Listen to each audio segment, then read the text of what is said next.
चलिए बच्चों स्टार्ट करते हैं। सबसे पहली बात मैं आप लोगों से ये पूछता हूँ कि what is the use of securities premium account. किस मकसद के तहत सिक्योरिटीज प्रीमियम के अंदर जो पैसा रखा हुआ है वो किस किस मकसद के तहत इस्तेमाल किया जा सकता है। मेरा ये सवाल है आपसे। क्या मैं उसको अपने वेंडर्स के पेमेंट के लिए उस तिजोरी को खोल के पैसे निकाल के दे सकता हूं? चाय वाले ने आके पैसे मांगे, सर वो सिक्योरिटीज प्रीमियम के पैसे जरा निकाल कर दे दो जरा मुझको, मैं ऐसा कर सकता हूं? चलो एक और स्पेशल बात बोलता हूं।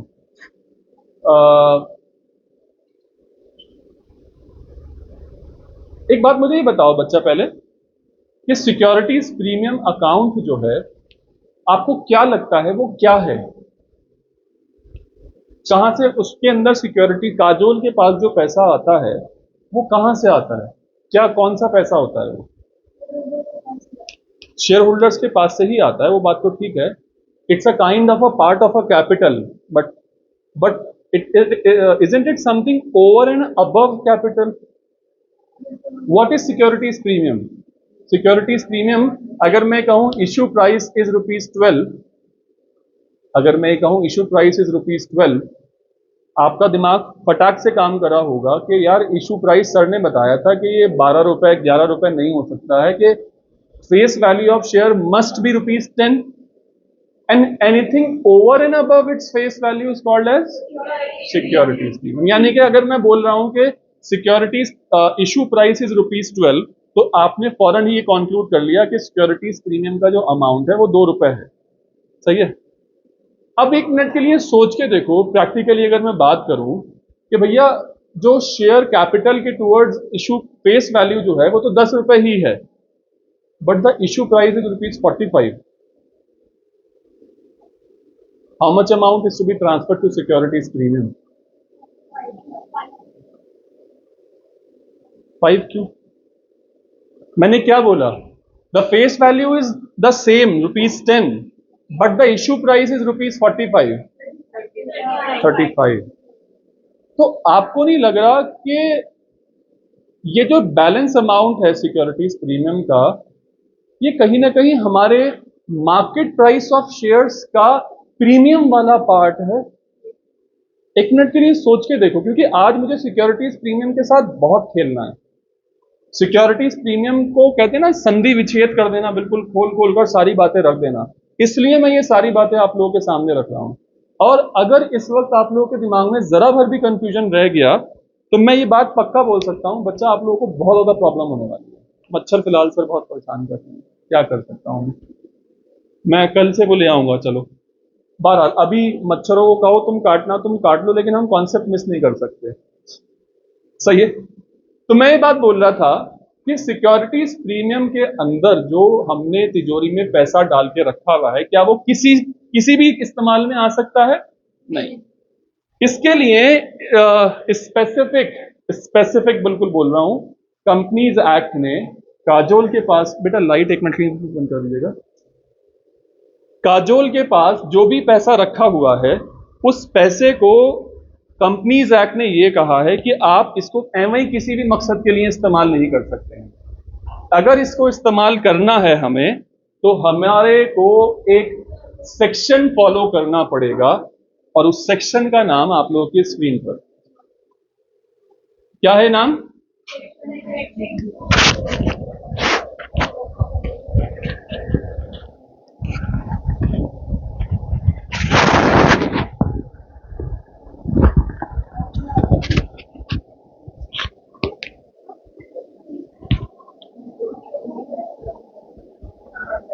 क्या है भाई सेक्शन का नाम?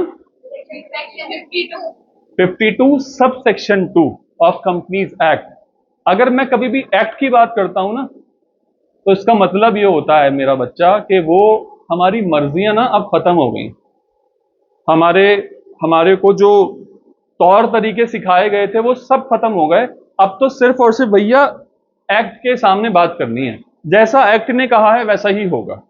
तो एक्ट ये कहता है कि अगर आप लोगों को जिसका ध्यान ना हो ना, वो उसको मैं बता दूं कि ये ऐसी इंपॉर्टेंट बात है जो आपको कभी दोबारा सीखने को नहीं मिलेगी। ये लास्ट टाइम डिस्कशन में आ रही है इतना डिटेल में, फर्स्ट एंड लास्ट टाइम। तो आप लोग अपना सोच समझ के कंसंट्रेशन लैग करिएगा फिर।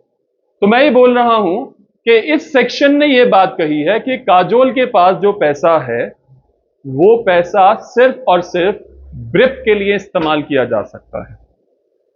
अब ये ब्रिप क्या है भाई? बायबैक ऑफ शेयर्स करने के लिए अगर आपके पास फंड्स की कमी है तो आप इसको इस्तेमाल कर सकते हैं।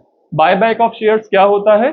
जब कंपनी ने इश्यू कर दिए शेयर्स, कंपनी को ऐसा लग रहा है कि यार हमारे पास रिजर्व्स अच्छे खासे हैं, हमारे पास पैसा भरपूर है, हम क्यों 1 crore number of share holders को अपना शेयर होल्डर बनाए हुए हैं, क्यों ना उन शेयर होल्डर से यह कहा जाए कि सर आप मार्केट प्राइस पर अपने शेयर्स हमें बेच दीजिए।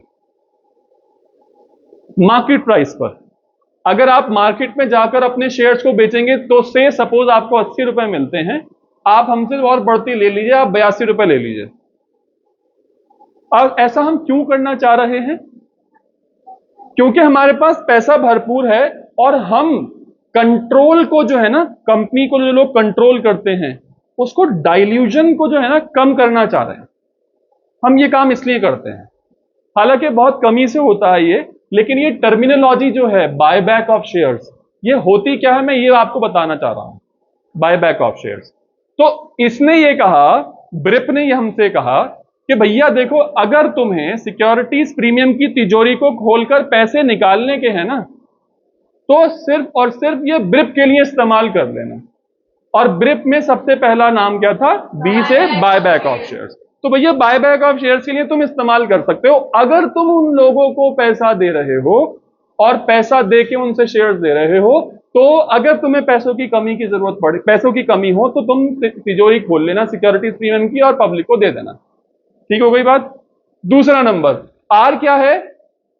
Redemption of preference shares. Preference shares क्या होते हैं ये बात आपको पता है। हमने इसको बायबैक ऑफ प्रेफरेंस शेयर्स क्यों नहीं कहा? बायबैक ऑफ प्रेफरेंस शेयर्स क्यों नहीं कहा? ये छोटे छोटे सवाल ना ऐसे हैं जिनका जवाब कहीं नहीं मिलता है, और मैं ऐसे फ्री फंड में इन चीजों का जवाब नहीं देना चाहता। मैं चाहता हूं आप लोग उस पर थोड़ी स्टडी करें।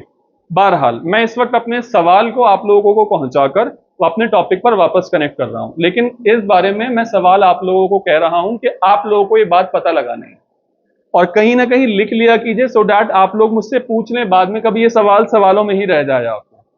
तो मैं ये कह रहा था कि रिडेम्पशन ऑफ प्रेफरेंस शेयर्स का काम एग्जैक्टली वही है जो बायबैक ऑफ इक्विटी शेयर्स का काम चल रहा था। मतलब क्या कि भैया हमने प्रेफरेंस शेयर्स होल्डर से रिश्ता जोड़ा और आज हम उनसे ये कह रहे हैं कि भैया कुछ टाइम के बाद में हम उनसे ये कह रहे हैं कि लाओ भाई लाओ, तुम अपना प्रेफरेंस शेयर्स हमें दे दो, हमसे पैसा ले जाओ। सही है भाई? ये बात समझ में आ गई? तो अगर उस प्रेफरेंस शेयर्स को, सर्टिफिकेट्स को पैसा की जरूरत पड़े और आपके पास पैसा ना हो, तब सिक्योरिटीज प्रीमियम की तिजोरी खोलकर पैसा दे देना, तुम्हारा काम हो जाएगा। सिक्योरिटीज प्रीमियम की चाबी ब्रिप है।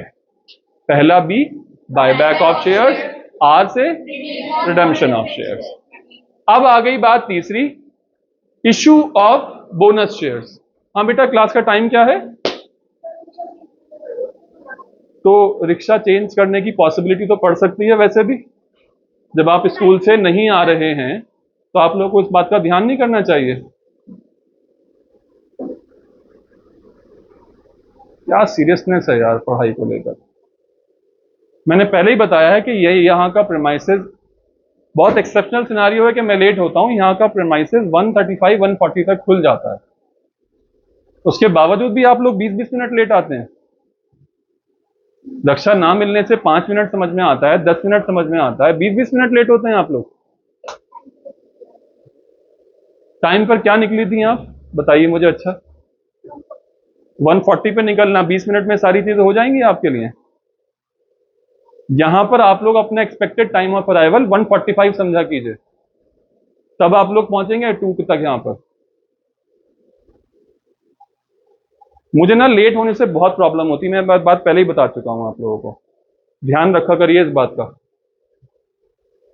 तीसरे नंबर की बात, BIP। स्कूल वालों के लिए मैं बात नहीं कर रहा, क्योंकि स्कूल वालों के साथ अपने अपने उनके पास कंट्रोल में नहीं है बात, लेकिन जो लोग घर से आ रहे हैं वो तो कंट्रोल रख सकते हैं ना एटलीस्ट। BRI, बात चल रही है कि सिक्योरिटीज प्रीमियम के बक्से को खोलना है, तो उसकी चाबी क्या है? ब्रिप है चाबी। पहला क्या है बी उसमें से? Buy back of shares. दूसरा क्या है? Redemption of preference shares. तीसरा क्या है? Issue of bonus shares. Sir हमें नहीं मालूम ये इश्यू ऑफ बोनस शेयर्स क्या होते हैं, और ना ही मैं इस वक्त बताऊंगा, ये बहुत बड़ा टॉपिक है, क्यों होता है कैसे होता है कभी बाद में डिस्कशन करेंगे इस बारे में। और लास्ट है right of for preliminary expenses. क्या होते हैं preliminary expenses? Expenses before incorporation done by the promoters of the company. उस वक्त कोई इनकम तो नहीं हुई थी, लेकिन फिर भी उन लोगों ने अपनी जेब से वो खर्चा करा था। That was the accumulated losses वाला पार्ट, और उसको हमने बैलेंस शीट में सजा के रखा था। अब जब हम लोगों ने पैसा कमाना शुरू कर दिया है, तो थोड़ा थोड़ा अमाउंट, चुटकी चुटकी अमाउंट, थोड़ा थोड़ा अमाउंट, चुटकी चुटकी अमाउंट, उसको तोड़ तोड़कर हम खत्म करते रहते हैं। जैसे समझ लो बड़ा सा एक सिल्ली है, वो मेल्ट करना है, थोड़ा थोड़ा तोड़कर हमने सब में डिस्बर्स कर दिया। तो अगर उसको तोड़ने की जरूरत पड़ती है, तो आप लोग सिक्योरिटीज प्रीमियम का पैसा इस्तेमाल कर सकते हैं। और ये चार चीजों के अलावा अगर आपसे कोई कहे कि भैया मुझे जो है ये काम है, आप सिक्योरिटीज प्रीमियम में से पैसा निकाल कर मुझे दे दो, तो उसे मना कर देना, और उससे ये कह देना कि सिक्योरिटीज प्रीमियम का बक्से की चाबी क्या है? ब्रिप है, बस बात खत्म। कभी भी किसी भी सिचुएशन में कोई भी और सर्कमस्टांसेस बने, हो ही नहीं सकता कि आप ब्रिप के अलावा सिक्योरिटीज प्रीमियम को खोल लें। सही है भाई, दिमाग में रहेगी बात। चलो, आज ये बात जब हमारे दिमाग में आ चुकी है, तो अब हमें आगे का सफर करना है। से सपोज अभी ये वाली बात ना मैं आपसे एग्जामिन करूंगा कि आप लोगों को ब्रिप समझ में आया है या नहीं आया है, ठीक है ना? ध्यान रखना लेकिन कि ब्रिप याद रखना है हमें। सपोज मान लीजिए कि face value of the share of Zomato for ₹10। आप सब लोग मेरे साथ हैं? किसी का कॉन्सेंट्रेशन भागा भागा हो, कहीं दिल्ली गया हो, कोई किसी खाने वाने की भूख में हो, वापस आ जाए जरा। सब है ना मेरे साथ? है ना सब मेरे साथ? है ना? ठीक है। तो मैं कह रहा हूं face value of the Zomato share is ₹10, और मैंने उसको इशू किया है ₹10 में, और ये उसके डिस्क्रिप्शन हैं कुछ। एप्लीकेशन पर ₹3, अलॉटमेंट पर ₹4, कॉल पर ₹3। पूरे हो रहे हैं पैसे? सही हो रहे हैं। मैंने एक दूसरी सिचुएशन क्रिएट करी कि इशू प्राइस है ₹12 का, उसमें से ₹2 सिक्योरिटीज प्रीमियम के टूवर्ड्स था, ठीक है ना? एप्लीकेशन पर ₹3, अलॉटमेंट पर ₹6 और कॉल पर ₹3। अलॉटमेंट के वक्त पर मैं ₹2 का प्रीमियम साथ में लूंगा।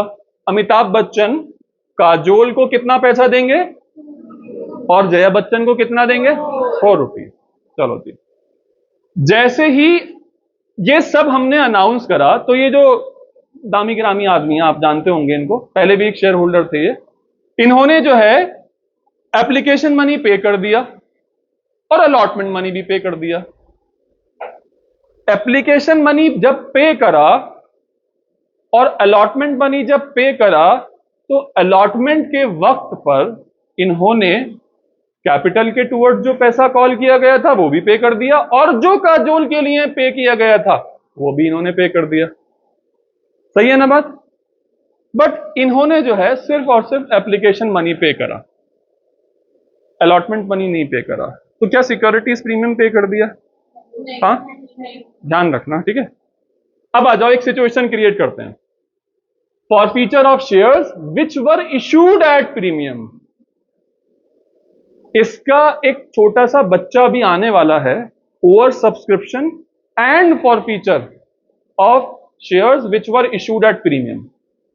इस पूरी वॉल्यूम 2 का अगर आप मुझसे पूछो सबसे ज्यादा डिफिकल्ट वाला टॉपिक कौन सा है, मतलब दिमाग के ना घोड़े क्या गधे क्या सब खोल के डाल दे आपके, और बाद में चलकर आपको सबसे ज्यादा जिसमें कंफ्यूजन होने वाला है, और अच्छे अच्छे ब्रिलियंट स्टूडेंट्स जो आपकी क्लास में हो उनसे तक ये बात जाकर पूछ लेना कि सबसे ज्यादा चीजों को समझने में जो डिफिकल्टी मुझे महसूस हुई है वो कौन से टॉपिक पर हुई है।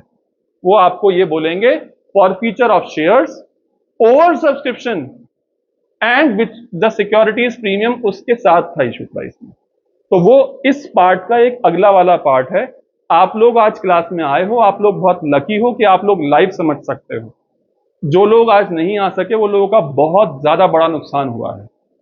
तो आप लोग जो यहां पर बैठे हुए हो, आपकी फिजिकल प्रेजेंस तो मुझे दिख रही है, आपकी मेंटल प्रेजेंस भी मेरे साथ हो, इसलिए आपको वार्न किया है। आप लोग मेरे साथ हैं। अब ये वाला टॉपिक अच्छे से पढ़ लोगे तो अगली वाली बात भी अच्छे से समझ में आ जाएगी। और हम लोग हमेशा की तरह बहुत स्टोरीज कुकअप करने वाले हैं और बहुत अच्छे से उसको समझने वाले हैं। मैंने एक स्टोरी ये कही है कि जैसे ही अमिताभ बच्चन जया बच्चन को पैसे देते हैं, उनके पास एक छोटा सा टीन का डब्बा है। टीन का वो होता था ना, बक्से होते थे जिसमें अम्मा जो है दादी वादी की टाइम पर लिहाफ बिस्तर रखा करते थे। दिखाऊंगा मैं अभी आपको स्क्रीन पर। और सिक्योरिटीज प्रीमियम के पास एक बहुत मजबूत बक्सा है, लकड़ी लोहा सब कुछ उसमें लगा हुआ है। वो एक बारी अगर अमिताभ बच्चन ने उनको पैसा देना चाहा तो वो उसको चाबी से खोलती हैं। पैसा डालने में तो कोई प्रॉब्लम नहीं है ना, पैसे को रखने में तो कोई प्रॉब्लम नहीं है सिक्योरिटीज प्रीमियम को। हाँ, उसमें से पैसा निकालने में बहुत प्रॉब्लम है। वो किससे निकलता है? ब्रिप से निकलता है। ठीक हो गई बात। तो जैसे ही काजोल के पास पैसा डिपॉजिट करने की बात हुई तो काजोल ने कहा ठीक है, मैं अभी इसको ट्रंक को मैं ओपन रहने देती हूं। एट द टाइम पप्पा you are going to receive the final money, जब पब्लिक आपको फाइनल पैसा दे देगी मैं इसको बंद कर दूंगी। अभी तक क्योंकि आपके पास ये पैसा नहीं पहुंच सका है फाइनली, तो तब तक मैंने इसको बंद नहीं किया है। एक बारी अगर मैंने इस ट्रंक को बंद कर दिया, क्योंकि तब तो ये ब्रिप से ही खुलता है, एक बारी अगर इसमें मैंने पैसे डालकर इसको लॉक कर दिया तो ये तो ब्रिप ब्रिप से ही खुलेगा। तो अभी पैसे आ जाने दीजिए फाइनली, मैं तभी इसको बंद करूंगी। ये बात कोई प्रॉब्लम तो नहीं है इस बात में, ठीक है ना? जिस वक्त अमिताभ बच्चन के पास पैसा पब्लिक से आ जाएगा और जितने शेयर्स के लिए आ जाएगा उतने शेयर्स को वो अंदर डालेगी और लॉक कर देगी फिर। लेकिन अगर किसी से पैसा नहीं आया और अमिताभ बच्चन ने काजोल को वो पैसा दे दिया था, तो वो पैसा ओपन रहेगा, लॉक्ड नहीं हुआ है अभी तक। ये बात समझ में तो कोई दिक्कत तो नहीं है? ये बात समझने में किसी को दिक्कत तो नहीं है भैया? बता दीजिए मुझे। चलो, तो क्या हुआ? when shares issued at premium are forfeited, following are the two possibilities. Amount of security premium is received. Shreyas Talpade से आपको पैसा मिल चुका है सिक्योरिटीज प्रीमियम का या नहीं? सोच के बोलो। और तुषार कपूर से? लेकिन अलॉटमेंट ने तो सिक्योरिटीज प्रीमियम को दोनों पैसे दे दिए हैं। हमने एंट्री के पास करी है, share allotment account debit to share capital to securities premium. आप मेरे साथ हो ना? मैं प्लीज इस वक्त ना ये मत समझना आप किसी बहुत बहुत डिफिकल्ट सी क्लास में बैठे हुए हो। हर कोई ना इंडिविजुअली ये समझ लो आज कि आप और मैं बात कर रहे हैं। अगर किसी को थोड़ी सी भी प्रॉब्लम हो इससे रिलेटेड तो वो हाथों हाथ पूछ ले, मजा आएगा पढ़ने में। फिर ऐसे पीछे भी जितने भी बच्चे पीछे बैठे हैं, अगर कोई भी प्रॉब्लम हो हाथों हाथ रोक कर पूछ लेना, कोई प्रॉब्लम नहीं है। आज सारे डाउट्स इससे रिलेटेड ऑनर किए जाएंगे, बिल्कुल कोई भी प्रॉब्लम नहीं होगी। ठीक है भैया? तो मैं ये कह रहा हूं, मैंने अभी आपको पीछे बताया था ना कि इसने जो है एप्लीकेशन मनी भी पे कर दी, अलॉटमेंट मनी भी पे कर दी। तो एप्लीकेशन पर थे 3 रुपए, अलॉटमेंट पर थे 6 रुपए। तो क्या सिक्योरिटीज प्रीमियम इसने पे कर दिया? ठीक है, कर दिया। इसने पे किए हैं सिर्फ और सिर्फ एप्लीकेशन मनी, अलॉटमेंट मनी नहीं पे करी है। तो क्या इसने प्रीमियम का पेमेंट कर दिया? नहीं किया। लेकिन इन दोनों के लिए अलॉटमेंट वाली एंट्री तो आपने पास कर दी है, लेकिन क्या ये अमाउंट अभी तक इनके पास लॉक हुआ है? लॉक हुआ होगा, ठीक। Amount of securities premium is received, premium is actually realised, locked in the trunk. कोई प्रॉब्लम? जो पैसा फाइनली आ गया उसको लॉक कर दिया ट्रंक में। लेकिन जो पैसा नहीं आया है, it is only the book entry, actual realisation of money is not being done till now. कोई प्रॉब्लम? तो ये इनका बक्सा है, बहुत स्पेशल सा, बहुत हाई फाई बक्सा, और ये जो है सिर्फ और सिर्फ ब्रिप से खुलता है अगर इसमें पैसा पहुंच गया है तो। और ये है वो बक्सा खुला हुआ, अगर पैसा अभी तक अलॉटमेंट से आ गया था लेकिन पब्लिक ने अभी तक पेमेंट नहीं किया है तो बक्सा अभी तक खुला हुआ है। कोई प्रॉब्लम? कोई दिक्कत? सही है। It can be used for the purpose specified in section 52 ब्रिप। अगर पैसा आ गया है, अगर पैसा आ गया है और इन्होंने इस बक्से को बंद कर दिया है तो खुलेगा किससे? ब्रिप से। तो मुझे एक बात बताओ, वसूली भाई आए हैं, वसूली भाई आए हैं, कह रहे हैं कि तुम्हारे पास जितना भी पैसा है वो दे दो मुझे। तो तुमने शेयर सर्टिफिकेट फाड़े थे, आला पियर, आप साथ हो? आपने जो शेयर सर्टिफिकेट फाड़े थे, मैं माता जी के पास से तो होकर आ रहा हूं, जितना भी पैसा उनको आज तक पे कर दिया गया था वो पैसा तो उन्होंने मुझे दे दिया है। काजोल, तुमने जितना पैसा रिसीव कर लिया है श्रेयस तलपड़े वाले शेयर्स पर, वो निकालो। काजोल क्या करेगी? दे देगी पैसा? श्रेयस तलपड़े के शेयर्स पर जो पैसा श्रेयस तलपड़े ने अलॉटमेंट के साथ प्रीमियम के लिए पे किया था, आप लोग मेरे साथ हो? श्रेयस तलपड़े के शेयर्स पर, श्रेयस तलपड़े के शेयर्स पर जो पैसा अलॉटमेंट के टाइम पर प्रीमियम के लिए पे किया गया था वो काजोल को दे दिया गया था, और काजोल ने बुक एंट्री के बाद ये चेकिंग करी कि क्या वो पैसा एक्चुअली रिसीव कर लिया गया है, और जब वो पैसा एक्चुअली रिसीव हो चुका तो उसने उसको लॉक कर दिया। एक बारी लॉक हो गया तो वो खुलेगा किससे? ब्रिप से। याद रखनी है बात।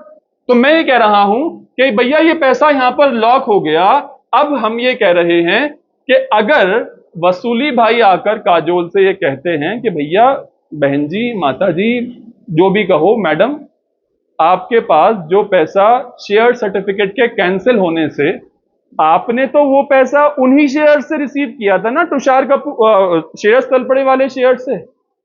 अब तो आपका उनसे रिश्ता रहा नहीं क्योंकि वो वाले शेयर्स तो मैंने फॉरफीट कर लिए हैं।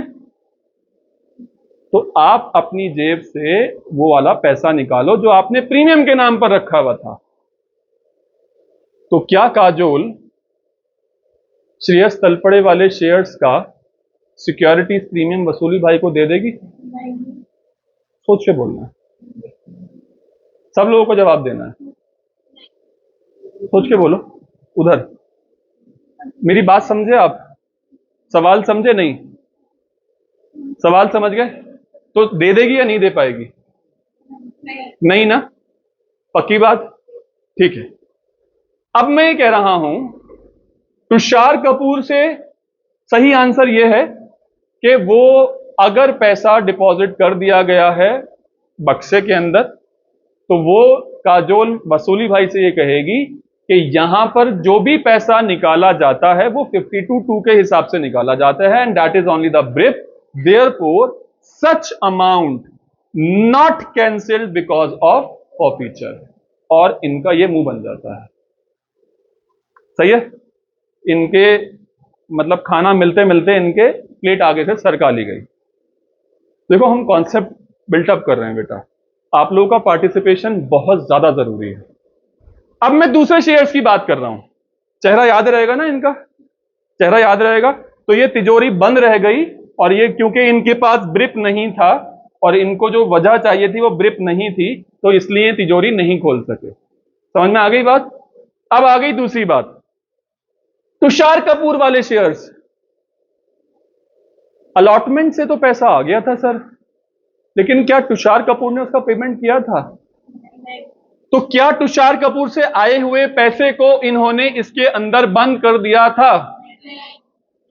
तो क्या वसूली भाई तुषार कपूर से जो सर्टिफिकेट खींच के लाए थे उस पर काजोल से सिक्योरिटीज प्रीमियम का पैसा भी खींच पाएंगे? संभाल के बोलो, ध्यान से सोच के बोलो। तो इसका मतलब यह है कि it is debited to securities premium account at the time of forfeiture of shares. Here provisions of section 52(2) of the companies act are not violated. और यहां पर इनका खुशी का चेहरा है। ये बात समझ में आ गई? अगर बेटा ये बात समझ में आ गई ना, मैं यकीन से कह सकता हूं, वाकई अगर समझ में आ गई है तो आपको इस पूरी बुक का सबसे ज्यादा डिफिकल्ट पार्ट समझ में आ गया है। सबसे ज्यादा डिफिकल्ट पार्ट। एक मिनट बेटा प्लीज, क्वेश्चन, ये वाली बात समझ में नहीं आई। मैं ये कह रहा हूं कि अगर तुषार कपूर के शेयर्स अलॉटमेंट मनी का पेमेंट वो कर चुका होता, इसका मतलब उसने अलॉटमेंट मनी का पेमेंट कर दिया है तो सिक्योरिटीज प्रीमियम का पेमेंट भी कर दिया है। और क्योंकि हमने ये स्टोरी बनाई थी कि काजोल अगर किसी से भी पैसा आता है तो बुक एंट्री के बाद इस बात का इंतजार करती है कि क्या फाइनली उसका पैसा भी मुझ तक आ गया। वो अगर पैसा आ गया तो वो उसको बंद कर देती है तिजोरी में, लेकिन अगर सिर्फ बुक एंट्री पास हुई थी, अभी तक पैसा रियलाइज नहीं हुआ है, तो वो तिजोरी को खोल के छोड़ देती है। ठीक है ना? वो पैसा बड़ी तिजोरी में ट्रांसफर नहीं करती है, एक बार छोटी तिजोरी में डाला कि वहीं पे छोड़ दिया बस। तो अब क्योंकि तुषार कपूर ने पैसा सिक्योरिटीज प्रीमियम का अभी तक पे ही नहीं करा है, तो क्या वो सिक्योरिटीज प्रीमियम का पैसा इस तिजोरी में है या खुली हुई तिजोरी में है? तो ये खुली हुई तिजोरी को तो कोई भी पैसा निकाल सकता है, इसमें तो ब्रीफ की जरूरत ही नहीं है। अब जब इसमें ब्रीफ की जरूरत नहीं है तो क्या वसूली भाई इसमें से पैसा खींच सकते हैं अपने पास? बस इतनी सी बात कह रहा था। ठीक है भाई? तो अब मुझे एक बात बताओ, अकाउंटिंग एंट्रीज जो हमारे लिए जरूरतमंद की बात है भाई, हम हमेशा अकाउंटिंग में खेला करते हैं। तो मैं ये कह रहा हूं, when calls in arrear account is not maintained and if security premium is received, तो हम किस किस चीज को डेबिट करेंगे? सिक्योरिटी प्रीमियम को भी तो करेंगे। प्लीज प्लीज सब लोग पीछे वाले लोग भी प्लीज। अच्छा, सिक्योरिटी प्रीमियम की बात छोड़ रहा हूं। What is the accounting entry for the forfeiture of shares? Two calls और अलॉटमेंट जिसके पैसे नहीं आ पाए थे अब तक। सही है? तो मैं ये कह रहा हूं कि अगर सिक्योरिटीज प्रीमियम अकाउंट रिसीव हो चुका है, सिक्योरिटीज प्रीमियम रिसीव हो चुका है, तो क्या वसूली भाई सिक्योरिटीज प्रीमियम से पैसा खींच सकते हैं? तो क्या सिक्योरिटीज प्रीमियम को डेबिट कर सकता हूं? देखो, अब अकाउंटिंग के एंगल से बात होगी ना, तो अब आप लोग वो स्टोरी कुकअप जो हुई हुई है वहां से जवाब मिलेंगे आपको। क्या सिक्योरिटीज प्रीमियम को मैं डेबिट कर सकता हूं अब अगर मैं कहूं कि सिक्योरिटीज प्रीमियम पर पैसा पहुंच चुका था? सब लोग कह रहे हो ये बात, मुझे आवाज सब लोग की नहीं आ रही, क्योंकि किसी को कोई कंफ्यूजन हो तो प्लीज अभी पूछ लो। उधर कोई कंफ्यूजन है? अभी मैं नॉट रिसीव के बारे में बात नहीं कर रहा, मैं रिसीव के बारे में बात कर रहा हूं। अभी नॉट रिसीव के बारे में बाद में बात करेंगे। मैं ये कह रहा हूं कि श्रेयस तलपड़ ने सिक्योरिटीज प्रीमियम का पैसा दे दिया था, वसूली भाई गए, उसके जाके शेयर्स फर्स्ट कॉल के पेमेंट के ना होने पर खींच के लिए आए। तो क्या वसूली भाई शेयर सिक्योरिटीज प्रीमियम को डेबिट करवा सकते हैं? तो डेबिट कौन कौन होगा ये पूछ रहा हूं। सिर्फ और सिर्फ शेयर कैपिटल डेबिट होगी सर। और शेयर कैपिटल माता जी किस किस को पैसा देंगी? फॉरफीचर को देंगी और अलॉटमेंट को देंगी। ठीक है? Share capital account debit to share allotment to share call और call to forfeited share account. अब मैं कह रहा हूं सिक्योरिटीज प्रीमियम रिसीव नहीं हुआ है सर, आपकी बात। एक मिनट मैं इसका क्वेश्चन सुन लूं पहले। हाँ बेटा, तो अलॉटमेंट से तो पहुंच गए थे ना सिक्योरिटीज प्रीमियम को? नहीं, अलॉटमेंट ने तो दे दिए थे ना सिक्योरिटीज प्रीमियम को। अमिताभ बच्चन ने तो दे दिए थे ना सिक्योरिटीज प्रीमियम को। इसलिए कह रहा हूं। तो क्या सिक्योरिटीज प्रीमियम को इस हालत में डेबिट किया जा सकता है? एंट्री बोल दो, share capital account debit, securities premium account debit, to allotment account, to calls account, बचे हुए अमाउंट सारे के सारे फॉरफीचर। सही है भाई, समझ में आ गई बात? कोई मुश्किल परेशानी? ये जो सिक्योरिटीज प्रीमियम है ना बच्चा, ये जान ले लेगा आपकी, मैं बता रहा हूं आपको। अगर ध्यान से नहीं सुनी ना मेरी बातें, जो उसके लिए मुझे वर्किंग नोट्स बनाकर बताने हैं आप लोगों को, ये अमाउंट कैलकुलेट करना ना आपके लिए जान पर आ जाएगा। मैं डरा नहीं रहा हूं, मैं आप लोगों को होशमंद कर रहा हूं बस। अच्छा चलो ठीक है, अगर सॉलमन भाई को घर में बुलाने की इजाजत थी, securities premium is received, entry बोलना, share capital account debit, to forfeiture, to calls in arrear, ये हो गया। और सिक्योरिटी प्रीमियम नॉट रिसीव तो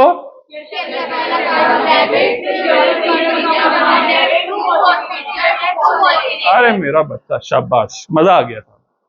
चलो एक छोटा सा क्वेश्चन करते हैं, निकालो नोटबुक्स, मजेदार क्वेश्चन है, मजा आएगा आप लोगों को करके। जितने कंफ्यूजन हैं सब धुल जाएंगे आज।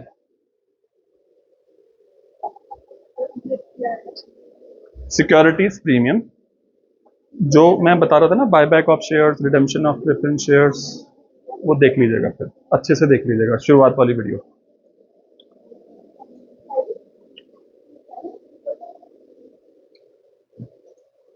देखो जो जो लोग नोटबुक निकालने में, पेन निकालने में आलस कर रहा है ना, आज मुझसे बहुत डांट खाने वाला है वो।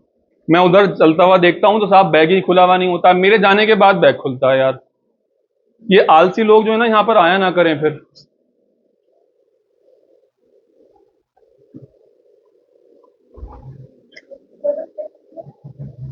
अभी ये पढ़ लिया, इतना पार्ट पढ़ लिया आप लोगों ने? नहीं। क्या लिखा हुआ है? Perfect hospitality limited issued 10,000 equity shares of ₹10 each, issued at premium of ₹2 per share, the amount is payable as follows. सही है, पढ़ लिया सब लोगों ने? गौरव जिसने 200 शेयर्स के लिए अप्लाई करा था और उसको 200 के 200 शेयर्स अलॉट कर दिए गए थे, कोई भी ओवर सब्सक्रिप्शन नहीं हुआ था। अगर ओवर सब्सक्रिप्शन हुआ होता और वो गौरव का वो पार्ट होता और गौरव के शेयर्स अनपेड रह जाते और फिर गौरव के शेयर्स फॉरफीट कर लिए जाते, तो ये इस एरा का, इस डिकेड का सबसे मुश्किल तरीन सवाल बन जाता। लेकिन अभी हमने उस टॉपिक को छोड़ रखा है। अभी हम करेंगे, लेकिन फिलहाल आसानी को पहले करेंगे, अब बाद में डिफिकल्ट वाले पार्ट पर बाद में शिफ्ट होंगे। सही है? Gaurav had applied for 200 shares and was allotted 200 shares. Give the journal entry for forfeiture of shares. सिर्फ और सिर्फ forfeiture of shares की बात कर रहे हैं। वो bank account debit to share application to share capital, वो सब कुछ नहीं पूछ रहे हैं। सिर्फ और सिर्फ फॉरफीचर, माता जी से फाइनल हिसाब किताब वाली एंट्री पूछ रहे। सही है भाई? Case 1, if Gaurav did not pay the allotment money and his shares were forfeited before making the first and final call, what is the amount called up from Gaurav?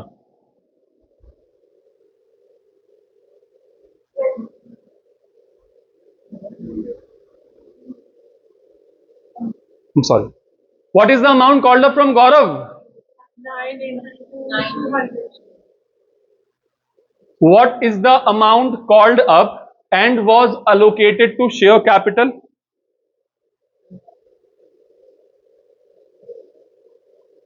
सवाल समझे हो नहीं?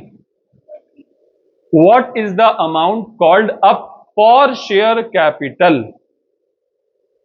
10. What is the amount called up? 9. कौन सा amount call कर लिया है हमने? Application and allotment. तो what is the amount to be transfer to share capital from this? 9 पूरा का पूरा शेयर कैपिटल में 7 रुपीज। यानी कि 9 हमने कॉल कर लिया है, जिसमें से 7 रुपया बिलोंग्स टू शेयर कैपिटल, 2 रुपया belongs to securities premium account. अच्छा एक बात बताओ, सिक्योरिटीज प्रीमियम का पैसा ये श्रेयस तलपड़े है या तुषार कपूर है? ये गौरव जो है श्रेयस है या तुषार है? तुषार है। सिक्योरिटीज प्रीमियम रिसीव हो गया क्या हमें? तो ब्रिप से खुलेगा या खुला हुआ है? सिक्योरिटीज प्रीमियम वाला अमाउंट वसूली भाई खींच सकते हैं? आप लोग सब मेरे साथ हो ना? एंट्री क्या पास होगी?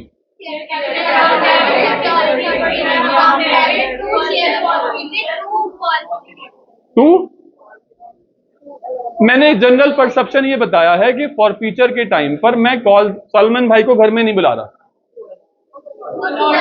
To allotment account. जरा एंट्री लिख के बता दो कितना कितना अमाउंट आएगा, फिर स्क्रीन पर दिखाऊंगा आंसर।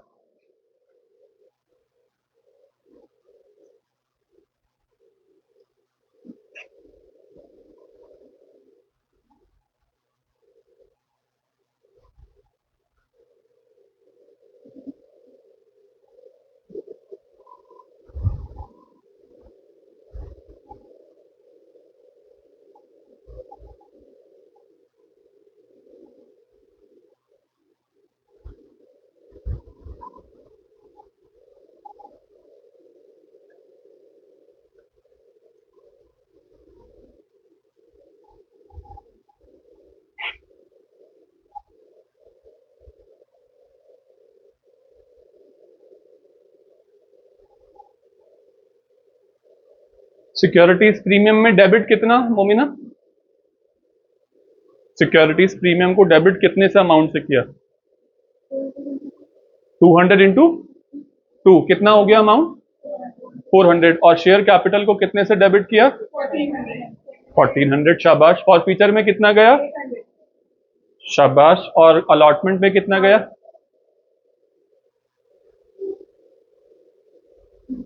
यही है। एक मिनट में एंट्री बोल देता हूं, दिखाइएगा। जिन जिन लोगों ने कर लिया है अभी, कितने लोग अभी कर रहे हैं? हाथ उठाइए प्लीज, करिए पहले आप लोग।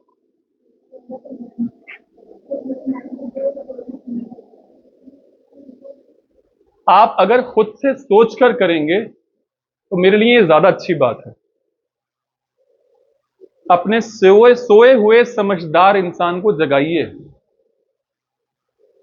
आप इस वक्त बहुत इंपॉर्टेंट चीज सीख रहे हैं।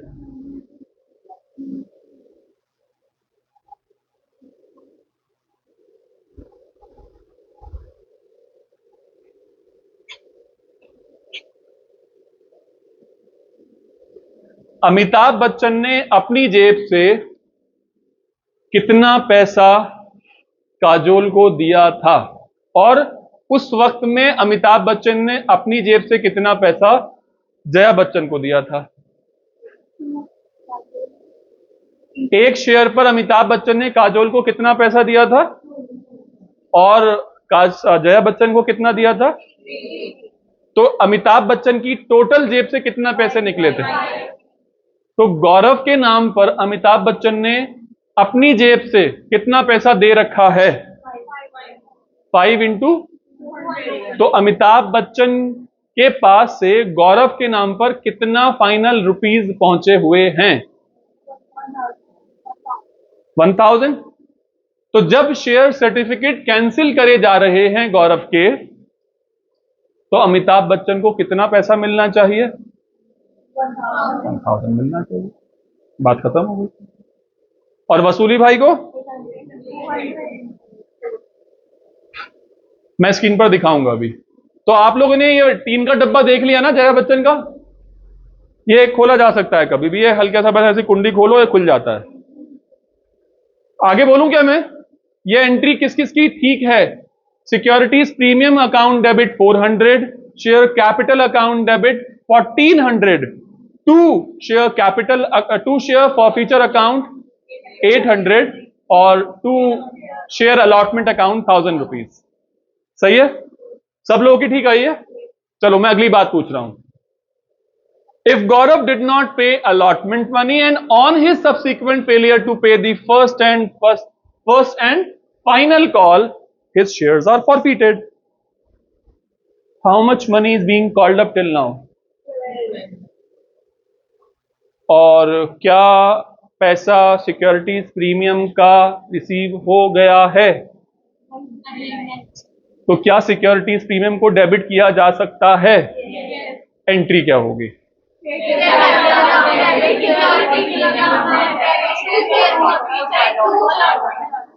टू अलॉटमेंट और ऋतिक रोशन से भी तो पैसा मिला हुआ है ना, तो ऋतिक रोशन को भी दो जब शेयर सर्टिफिकेट कैंसिल हो रहे हैं, तो करो एंट्री।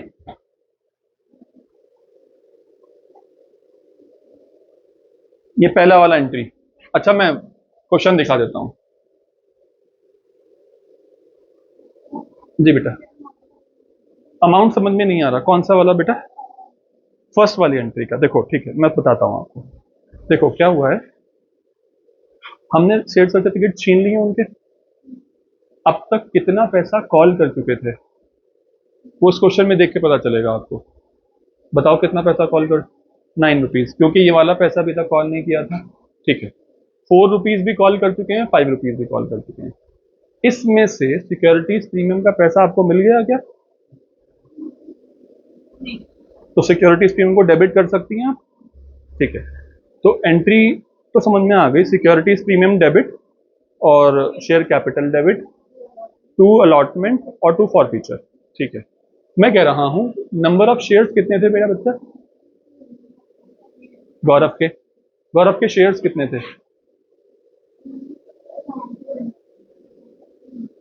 तो शेयर कैपिटल को कितने से डेबिट करोगे? 7 रुपीज से करोगे, 7 रुपीज पर शेयर, तो 200 इंटू 7, तो शेयर कैपिटल को डेबिट कर दिया।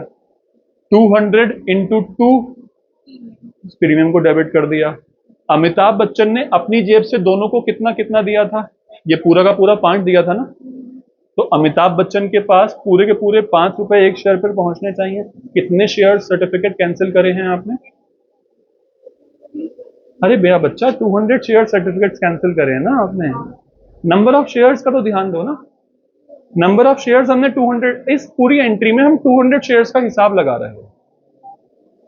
तो नंबर ऑफ शेयर्स, ये एक, इनको तो सारा पैसा मिलना चाहिए, तो 1 पर 5 मिल रहे हैं, तो 200 पर कितने मिलेंगे? 1000 रुपए। 1000 रुपए बचे हुए किसको जाएंगे? वसूली भाई को। हाँ जी बेटा, हो गया? एंट्री पास हो गई क्या? जरा देखना जरा किस किस की एंट्री सही आई है। हाथ उठाइए, किस किस की एंट्री सही आई है। कहां गलती है? पीछे इधर 2 बच्चों की गलत आए हैं, बताइए कहां गलती करी है, बताओ। फारिहा सही आई क्या? अमाउंट कुछ गलत हो गया, मैं अभी दिखा नहीं रहा, आपका भी कुछ गलत है।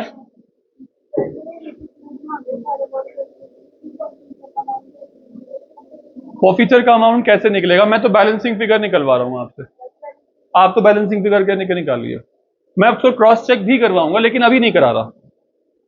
ये वो पैसा है जो भी उसको काजोल से, सुन लीजिए एक मिनट, फॉरफीचर के पास वो पैसा पहुंचेगा जो कि जया बच्चन के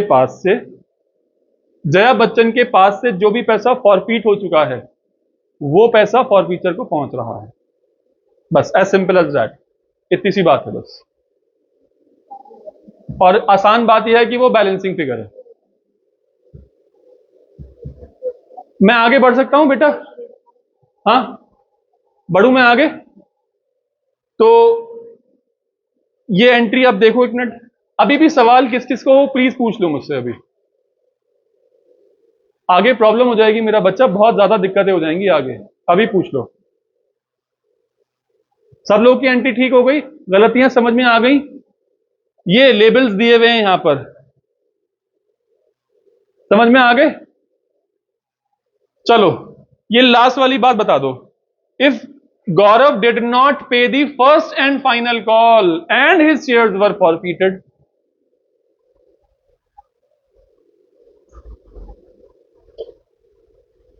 if Gaurav did not pay the first and final call. क्या उसने अलॉटमेंट मनी पे कर दी? क्या उसने सिक्योरिटीज प्रीमियम पे कर दिया? क्या वो तिजोरी में लॉक हो गया? क्या वो निकाला जा सकता है? एंट्री क्या होगी? सबसे पहले ना, सबसे पहले फॉरफीचर को मत दिया करो पैसे, सबसे पहले दिया करो जिसके बेचारे के पैसे रह गए। जैसे यहां पर इस बेचारे के पैसे रह गए हैं, इसको ये बना दो। सबसे पहले तो अब्बा जी के पैसे, ये तो रह ही नहीं गए, ये तो पूरे के पूरे मिल चुके हैं। लेकिन अभी ऋतिक रोशन के पैसे रह गए ना, तो जब भी शेयर सर्टिफिकेट कैंसिल करो तो माता जी से सबसे पहले पैसे इन लोगों को वापस दिलवाओ, जिन लोगों के पैसे अब तक नहीं पहुंच पाए हैं। तो share capital account debit, securities premium account debit. Securities premium debit होगा। कितने लोग मेरे साथ हैं बताओ, हाथ उठाओ जोर से। सिक्योरिटीज प्रीमियम डेबिट नहीं होगा? देखो डांट दूंगा बहुत जोर से। सिक्योरिटीज प्रीमियम डेबिट नहीं होगा क्योंकि उसका पैसा हमें मिल चुका है। ये ढूंढकर हमने पता लगाया कि जब उसने अलॉटमेंट मनी पे कर दिया है, इसका मतलब उसने सिक्योरिटीज प्रीमियम भी पे कर दिया है। तो हम एंट्री पास करेंगे share capital account debit to first and final call to share forfeiture account.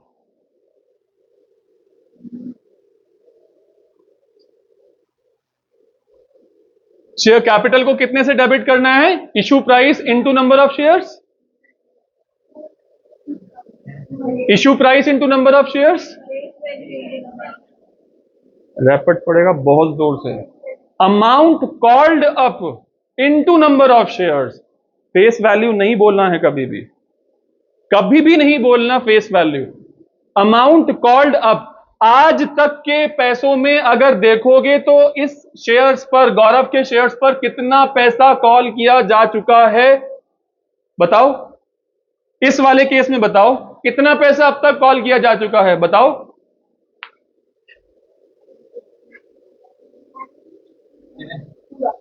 If Gaurav did not pay the first and final call, तो मांगा था पैसा, मांगने के बाद ही तो नहीं पे किया ना। तो इसमें से कितना पैसा मांग चुके हो? सारा मांग चुके हैं, सारा मांग चुके हैं। तो सारा कितना है? 12। लेकिन out of this 12 how much is from securities premium? तो क्या उसको भी डेबिट करोगे? तो जो शेयर कैपिटल को डेबिट करोगे तो वही तो डेबिट करोगे ना जो उसके पास पहुंचा है। तो कितना पैसा डेबिट करोगे शेयर कैपिटल को? 200 into 10 rupees, that comes out to 2000। और फिर हम share first and final call को कितना देंगे? कितना देंगे फर्स्ट एंड फाइनल कॉल को? 200 इंटू 3 रुपीज। और बचा हुआ सारा फॉरफीचर को कितना? स्क्रीन पर देखिए।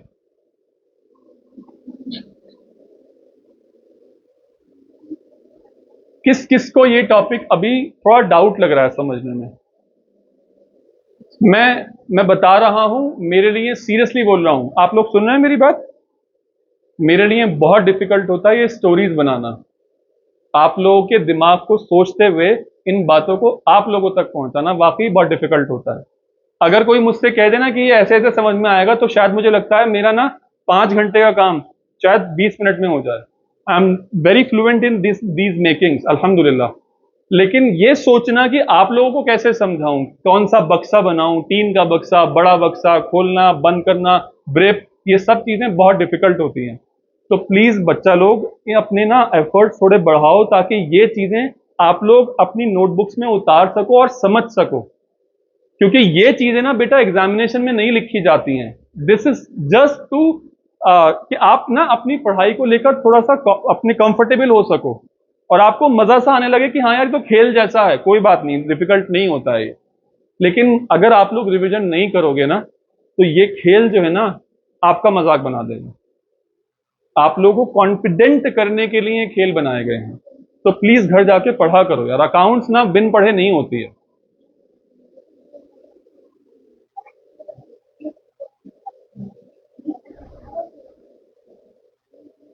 आपकी बुक का एक मैं हेडिंग उतार के लाया हूं, स्क्रीनशॉट है उसका। आप लोग इसको पढ़िए जरा, इसका मतलब बताइए। जो लोग अंग्रेजी में थोड़े बहुत भी ठीक ठाक हैं वो इसको अच्छे से समझ पाएंगे।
कुछ समझ में आया?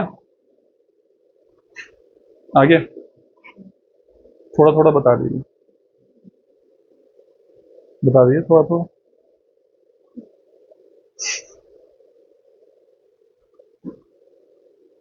हाँ बेटा, कुछ समझ में आया? अंग्रेजी वाले बच्चे अंग्रेजी मीडियम में ही पढ़ते हैं ना सब? आई थिंक कोई हिंदी मीडियम वाला कोई नहीं है ना यहाँ पर? सीबीएसई तो पढ़ाता ही नहीं है शायद हिंदी मीडियम को। पढ़ाता है?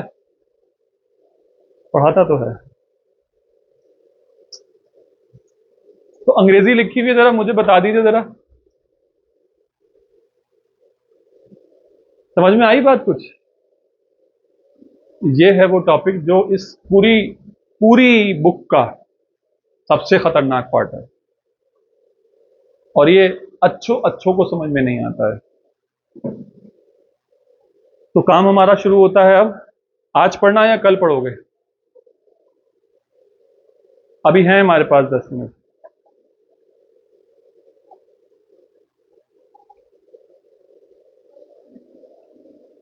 आप लोग ये वाले क्वेश्चन पे कंफर्टेबल हो गए हो? कर सकते हो? अगर कंफर्टेबल हो तो फिर समझ सकते हो ये वाली बात।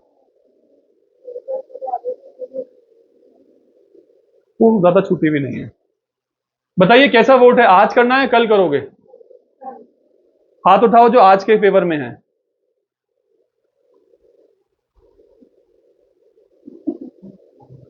चलो फिर that's it for today for accounts. अल्लाह हाफिज।